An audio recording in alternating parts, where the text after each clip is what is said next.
आज की जो कहानी है वो चार दोस्तों पर आधारित है। एक गांव के चार बच्चे और चारों बच्चों का एडमिशन गांव के ही एक स्कूल में करा दिया गया, पहली क्लास में। और ये स्कूल 12वीं तक है। पहले के चारों बच्चे एक दूसरे को नहीं जानते थे, पर जब इन्होंने स्कूल में आना जाना स्टार्ट किया तो चारों बच्चे एक दूसरे को जानने पहचानने लगे। ऐसे ही चलता रहा, समय का पहिया बढ़ता गया। पहली क्लास से दूसरी क्लास, तीसरी क्लास से चौथी क्लास, फिर पांचवी क्लास। इन चारों बच्चों की दोस्ती इतनी गहरी हो गई कि स्कूल में आना जाना, खाना पीना, खेलना कूदना, उठना बैठना सब चारों एक साथ ही करते थे। यहाँ तक कि चारों में से अगर कोई एक नई ड्रेस ले आता था तो तीनों बच्चे घर जाकर बोलते थे, हमें सेम वैसी ही ड्रेस चाहिए जो कि साहिल लाया है, या विवेक लाया है, या आशीष लाया है, या परमजीत लाया है। धीरे धीरे ऐसे ही समय और बीतता गया।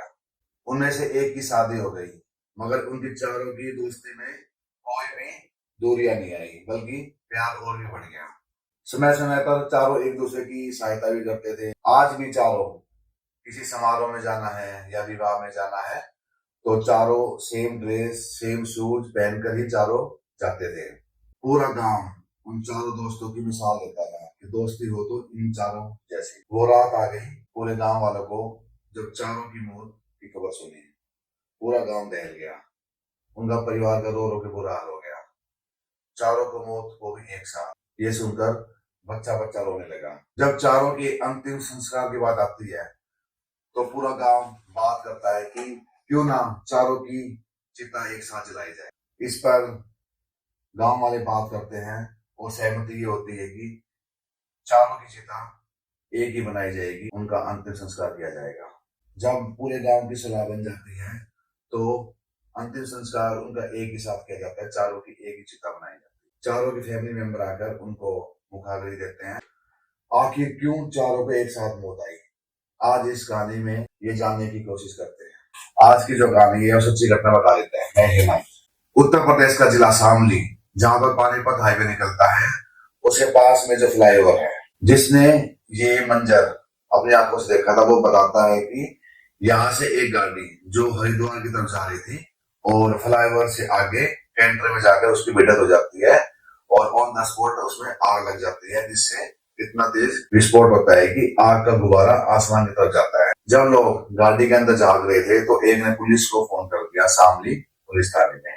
शामली पुलिस थाने से जब टीम आती है और वो टीम भी जब उस गाड़ी के अंदर का मंजर देखते हैं तो वो भी घबरा जाते हैं, कांप जाते हैं, क्योंकि उन्होंने भी इससे पहले ऐसा मंजर कभी नहीं देखा था। जब पुलिस की टीम अपनी इंक्वायरी कर रही थी तभी उनकी नजर कार के नंबर पर जाती है। वो कार के नंबर को अपने मोबाइल फोन के ऐप में डालते हैं और इंक्वायरी करते हैं कि इससे कोई फोन नंबर मिल जाए जिससे हम उनके फैमिली वालों से कांटेक्ट कर सके। जैसे ही नंबर उनको मिलता है अर्जुन सिंह का, ये नंबर था हरियाणा के जिला सोनीपत के गांव बड़ौदा का। वो अर्जुन सिंह से बात करते हैं और बताते हैं जी साहब, आपकी गाड़ी का एक्सीडेंट हो गया ऐसे ऐसे, जो हरिद्वार की तरफ जा रही थी, तो आप जल्द से जल्द यहाँ पर आ जाओ।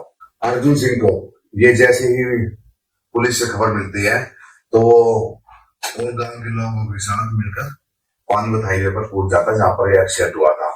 वहां पर वो पड़ी हुई 4 लाश देखता है, जिसमें से पत्रकार बता रहे थे जो पहली लाश थी वो थी परमजीत कौर की। और परमजीत कौर की 9 नवंबर 2025 को उसकी शादी होने वाली थी राजस्थान के नागौर में, मगर उसकी तो मौत हो चुकी थी। परमजीत कौर जो 2 बहनों का एक भाई था और बीए करने के बाद उसने अपनी खेती बाड़ी स्टार्ट कर दी थी। परमजीत कौर के पिताजी, जिनकी 8 साल पहले मौत हो चुके थे, राहुल ऑफ लीला जिनका नाम था। अब जो दूसरी लाश पड़ी हुई थी वो थी साहिल मोर की। साहिल मोर भी अपने माँ बाप का इकलौता बेटा था और उसके पिताजी भी खेती बाड़ी करते थे। साहिल मोर ने 12th पास करने के बाद पास के डाकखाने में वो नौकरी लग गया था और उसकी शादी इसी साल फरवरी में हुई थी। शादी को भी उसके 6-7 महीने ही हुए थे। अब आगे जो तीसरी लाश पड़ी हुई थी आशीष मोर की। आशीष मोर की भी 23 साल उम्र थी और वो भी अपने माँ बाप के इकलौता था। 2 बहन थी उसकी, एक बहन की शादी हो चुकी थी, दूसरी बहन उसकी ऑस्ट्रेलिया में रहती थी। आशीष मोर की भी रिश्ता हो चुका था, दिसंबर में उसकी शादी थी। अंतिम और चौथी लाश जो होती है वो विवेक मोर की होती है। विवेक मोर के पिताजी भी पेशे से किसान है और ये अभी बीए की पढ़ाई कर रहा था और 2 भाइयों में सबसे छोटा भाई था ये। इन चारों की मौत एक संयोग बताई जा रही है और संयोग भी इस तरह का बना कि पहली क्लास से लेकर 12वीं क्लास तक चारों साथ रहे। चारों का इतना अच्छा याराना था कि पूरा गांव उनकी यारी और दोस्ती पर मिसाल देता था। जिस रात ये हादसा हुआ 7 नवंबर 2025, बताया जाता है कि उससे पहले ये एक शादी समारोह में गए थे और जो साहिल है सुबह पहले अपनी वाइफ को लेकर घर आया था क्योंकि उसको समारोह में साथ लेके गया था। शादी अटेंड करने के बाद वो जब घर आ जाते हैं चारों, तो ये साहिल का बनाया हुआ प्रोग्राम था। तो साहिल एक अननोन दोस्त है, उससे भी बात बोलते हैं कि चल गंगा नाले चलते हैं और थोड़ी मस्ती करके आते हैं। तो जो अननोन पर्सन था वो जाने से मना कर देता है, नहीं भाई तुम चले जाओ, मेरा मन नहीं जाने का। तो उसके मना करने के बाद ये चारों हरिद्वार की तरफ निकल जाते हैं और जब ये सावली के फ्लाईओवर पर पहुंचते हैं, बताया जा रहा है जो वहां के लोग थे जिन्होंने हादसा देखा है, स्पीड बहुत ज्यादा थी और कैंटन होटल के आसपास खड़ा हुआ था रोड पर और पीछे से जबरदस्त टक्कर हो गई इनकी। शायद जो गाड़ी चला रहा था वो गाड़ी को संभाल नहीं पाया और जो सीधा कैंटर में दे मारता है। वहां के लोगों के अनुसार गाड़ी की भिड़ंत इतनी तेज थी कि गाड़ी के परखच्चे उड़ गए और वहां की जब पुलिस की टीम वहां पहुंचती है और चारों को हॉस्पिटल ले जाया जाता है तो डॉक्टर चारों को मृत घोषित कर देता है।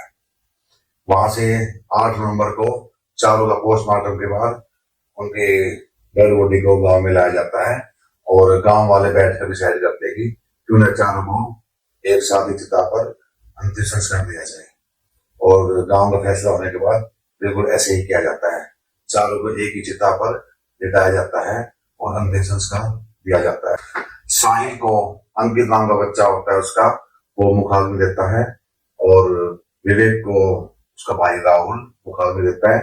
आशीष को मुखाग्नि उसका चाचा का बेटा देता है और परमजीत को उसके मामा का बेटा मुखाग्नि देता है। सुनने में आया था कि परमजीत कौर की जो शादी थी उसमें चारों ने सेम ड्रेस पहनने का डिसाइड किया था। इसी बीच में जो आशीष की बहन ऑस्ट्रेलिया पढ़ती थी, जब उसके पास एक खबर पहुंचती है तो उसका रो रो के बुरा हाल हो जाता है। 7 नवंबर 2025 उसी रात एक और हादसा होता है। उसी गांव का अंकित जो 23 साल का गुड़गांव में नौकरी करता है। अंकित जो भी अपने परिवार में एकलौता था, प्राइवेट नौकरी करता था गुड़गांव में। गुड़गांव से जब वो अपने घर की तरफ जा रहा था बाइक से, तो उसकी बाइक डिवाइडर से जा टकराती है और उसकी भी मौके पर मौत हो जाती है। तो उस रात 4 नहीं बल्कि 5 मौत हुई थी और 5 मौत से पूरा गांव दहल गया। आसपास के गांव तक रोने लग गए और जो 5 मौत हुई है उनमें से अधिकतर एकलौते ही थे अपने घर वालों के।